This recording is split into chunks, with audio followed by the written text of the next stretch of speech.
5th Standard English Unit 3 Poetry Tamarind. Tamarind ಅಂದರೆ ಹುಣಸೆ ಮರ. Nobody knows where my tamarind stood, just by a winding line. ಯಾರಿಗೂ ಗೊತ್ತಿಲ್ಲ ನನ್ನ ಟಮರಿಂಡ್ ಮರ ಈಗ ಎಲ್ಲಿದೆ ಅಂತ. Each year it gave me fruit and shade and drove me to my home again. ವರ್ಷವಿಡೀ ಅದು ನನಗೆ ಹಣ್ಣು ಮತ್ತು ನೆರಳನ್ನು ಕೊಟ್ಟಿದೆ, ಮತ್ತೆ ನನ್ನ ಮನೆಗೆ ಮತ್ತೆ ಬರುವಂತೆ ಅದು ನನ್ನನ್ನು ಸೆಳೀತಾ ಇತ್ತು.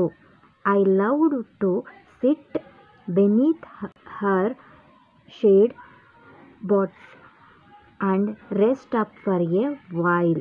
ನನಗೆ ಅದರ ಕೊಂಬೆಗಳ ಮೇಲೆ ಬ್ರಾಂಚಸ್ಗಳ ಮೇಲೆ ಕುತ್ಕೊಂಡು ಅಲ್ಲಿ ಸಮಯ ಕಳೆಯುವುದಂದರೆ ನನಗೆ ತುಂಬ ಇಷ್ಟ. To gaze out upon the distant blue hills, ಅದರ ಮೇಲೆ ಅಲ್ಲಿ ಕುಳಿತು ನಾನು ಅಲ್ಲಿ ಕಾಣುವಂತಹ ನೀಲಿ ಬೆಟ್ಟಗಳನ್ನು ನೋಡುವುದೆಂದರೆ ನನಗೆ ತುಂಬ ಇಷ್ಟ. With laughter and a smile, ಇದಂದರೆ ನನಗೆ ತುಂಬ ಸಂತೋಷ ತರುತ್ತಿತ್ತು. And now that I am back, I am eager to find my tamarind again. ಆದರೆ ಈಗ ನಾನು ಮತ್ತೆ ಬಂದಿದ್ದೀನಿ, ಆದರೆ ನನ್ನ ಟಮರಿಂಡ್ ಮರ ಎಲ್ಲಿದೆ ಅಂತ ನಾನು ಹುಡ್ಕೋಕ್ಕೆ ಆಗ್ತಾ ಇಲ್ಲ. I hastened down to that favorite stop. I searched but searched in vain.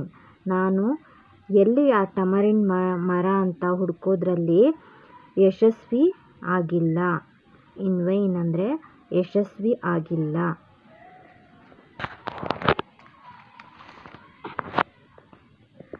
Then I stop and I stare. I stand quite still. I listen to my heart. ನಾನು ಸ್ವಲ್ಪ ಹೊತ್ತು ಅಲ್ಲೇ ನಿಂತು ನೋಡಿದೆ. ನನ್ನ ಹೃದಯದಲ್ಲಿ ಇಲ್ಲೇ ಇರಬಹುದು ಎಂದು ನನಗೆ ಅನಿಸಿತು. That magnificent tree that was my life. ಅದು ತುಂಬ ವಂಡರ್ಫುಲ್ ಆದ, ಮ್ಯಾಗ್ನಿಫಿಸೆಂಟ್ ಅಂದರೆ ತುಂಬ ಅಮೂಲ್ಯವಾದ, ಬೇಕಾದಂತಹ ಮರ, ನನಗೆ ನನ್ನ ಜೀವನದಲ್ಲಿ ಅದು ಅಮೂಲ್ಯವಾದಂತಹ ಮರವಾಗಿತ್ತು. Has just been ripped apart. ಅದು ನನ್ನ ಜೀವನದ ಒಂದು ಭಾಗವಾಗಿತ್ತು. I turn to the hills, my eyes filled with tears. ನಾನು ಅಲ್ಲಿ ಬೆಟ್ಟದ ನೋಡುವಾಗ ನನ್ನ ಕಣ್ಗಳು ನೀರಿನಿಂದ ತುಂಬಿದವು. For sure I have lost my soul. ನನಗನ್ನಿಸ್ತು ನಾನು ನನ್ನ ಆತ್ಮವನ್ನೇ ಕಳೆದುಕೊಂಡೆ ಎಂದು. Where once it stood tall, there's nothing there now, merely an empty hole. ಅಲ್ಲಿ ಆ ಮರ ಇದ್ದಂತಹ ಸ್ಥಳದಲ್ಲಿ ಯಾವುದೇ ಮರನೂ ಇಲ್ಲ, ಅದರ ಒಂದು ಖಾಲಿಯಾದಂತಹ ಗುಂಡಿ ಮಾತ್ರ ಇದೆ.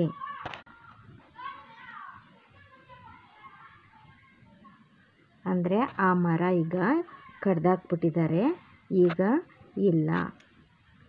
ಅವಳಿಗೆ ಆ ಮರ ಅಂದರೆ ಬಹಳ ಪ್ರೀತಿಯಾಗಿತ್ತು. ಅವಳು ಯಾವಾಗೂ ಆ ಮರದ ಬಳಿ ಬಂದು ಆ ಮರದ ಕೊಂಬೆಗಳ ಮೇಲೆ ಕುಳಿತು ಅಲ್ಲಿ ಕಾಣುವಂತಹ ನೀಲಿ ಬೆಟ್ಟಗಳನ್ನು ನೋಡಿ ಸಂತೋಷ ಪಡುತ್ತಿದ್ದಳು. ಅದರಲ್ಲಿ ಸಿಗುವಂತಹ ಹಣ್ಣುಗಳನ್ನು ತಿನ್ನುತ್ತಿದ್ದಳು ಮತ್ತು ಅದರ ನೆರಳಲ್ಲಿ ಕೂತು ಖುಷಿ ಪಡ್ತಿದ್ಳು. ಆದರೆ ಈಗ ಅವಳು ಬಂದಾಗ ಆ ಮರ ಇಲ್ಲ. ಆ ಮರ ಇರುವಂತಹ ಜಾಗದಲ್ಲಿ ಗುಂಡಿ ಮಾತ್ರ ಇದೆ. ಅದಕ್ಕೆ ಅವಳಿಗೆ ಬೇಜಾರಾಗಿದೆ. ಅದಕ್ಕೆ ಮರಗಳನ್ನು ಕಡಿಬಾರ್ದು, ಮರಗಳನ್ನು ಉಳಿಸಿ ನಾಡನ್ನು ಬೆಳೆಸಿ.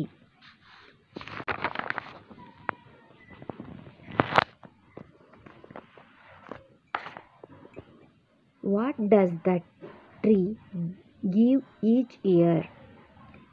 ವರ್ಷ ಪೂರ್ತಿ ಆ ಮರ ಏನನ್ನು ಕೊಡುತ್ತಿತ್ತು? ಹಣ್ಣು ಮತ್ತು ನೆರಳನ್ನು ಕೊಡುತ್ತಿತ್ತು. The tree gives fruit and shade and drive the poet back every year. ಅವಳನ್ನು ಮತ್ತೆ ತನ್ನ ಬಳಿ ಹಿಂದಿರುಗುವಂತೆ ಸೆಳೀತಾ ಇತ್ತು. ಡ್ರೈವ್ ಅಂದರೆ ಸೆಳೆತ. ಅವಳಿಗೆ ಏನೇನು ಕೊಡ್ತಾ ಇತ್ತು? Gives fruit and shade. Second question. Where does the poet love to sit? ಪೊಯೆಟ್ಗೆ ಎಲ್ಲಿ ಕೂರುವುದೆಂದರೆ ತುಂಬ ಇಷ್ಟ. She loved to sit under the shade and take for a while gazing at the blue hills. ಅವಳಿಗೆ ಮರದ ನೆರಳಿನಲ್ಲಿ ಕೂರುವುದೆಂದರೆ ತುಂಬ ಇಷ್ಟ ಮತ್ತು ಅಲ್ಲಿ ಕೂತ್ಕೊಂಡು ಕಾಣುವಂತಹ ಬೆಟ್ಟಗಳನ್ನು ನೋಡುವುದೆಂದರೆ ಬಹಳ ಇಷ್ಟವಾಗಿತ್ತು. Third question. Did the poet find the tree after coming back? Why? ಅವಳು ಮತ್ತೆ ಹಿಂದಿರುಗಿ ಬಂದಾಗ ಆ ಮರವನ್ನು ನೋಡಿದ್ಲಾ ಅಥವಾ ಇಲ್ವಾ? ಯಾಕೆ?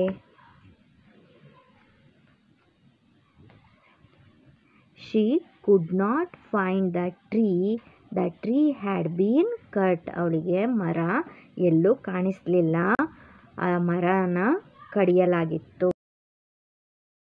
Question. What does the poet do seeing an empty hole? Empty ಅಂದರೆ ಖಾಲಿಯಾಗಿರುವಂತಹ ಗುಂಡಿ ನೋಡಿ ಅವಳಿಗೆ ಏನನ್ನಿಸ್ತು?